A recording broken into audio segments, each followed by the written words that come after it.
31 days of challenge AI in cyber security. இப்போ நம்ம second வீக்ல இருக்கும் and day 8 AI powered defence mechanisms. இன்னைக்கு AI பவர்டு அப்படிங்கிறது கண்டிப்பா அஃபென்ஸ்ல மட்டும் தான் யூஸ் ஆகும் அப்படின்னு கேட்டால் அப்படிலாம் கிடையாது, டிஃபென்ஸ்லுமே யூஸ் ஆகும். இப்போ நம்ம பார்க்குறது AI இன் இமெயில் செக்யூரிட்டி.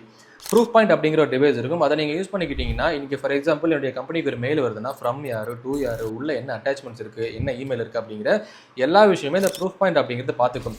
அதே மாதிரி நீங்கள் AI இதில் இம்ப்ளிமெண்ட் பண்ண போகிறீங்க அப்படின்னா identifying phishing emails, detecting malicious attachments, classifying spam versus legitimate emails, predicting email-based spear phishing attacks, reducing false positives in spam detection. இன்னைக்கு ஸ்பியர் ஃபிஷிங் நம்ம சொல்லுவோம், அதுக்கப்புறம் வந்து ஸ்பாம் மெயில்ஸ் நம்ம சொல்லுவோம். இது எல்லாத்தையுமே நம்ம என்ன பண்ணலாம், ஏஐ கிட்ட சொல்லிடுவோம். இந்த மாதிரி ஒரு இமெயில் வருது, இது லெஜிட்டிமேட்டான இமெயில் தான் அப்படிங்கிற மாதிரி நம்ம ஃபில்டர் பண்ணி அழகாக நீட்டாக நம்ம சைடில் எதை ப்ரிவென்ட் பண்ணணும், எதை செக்யூர் பண்ணணும் அப்படிங்கிற எல்லா விஷயத்தையுமே நம்ம இந்த ஏஐ மூலமாக பண்ணலாம்.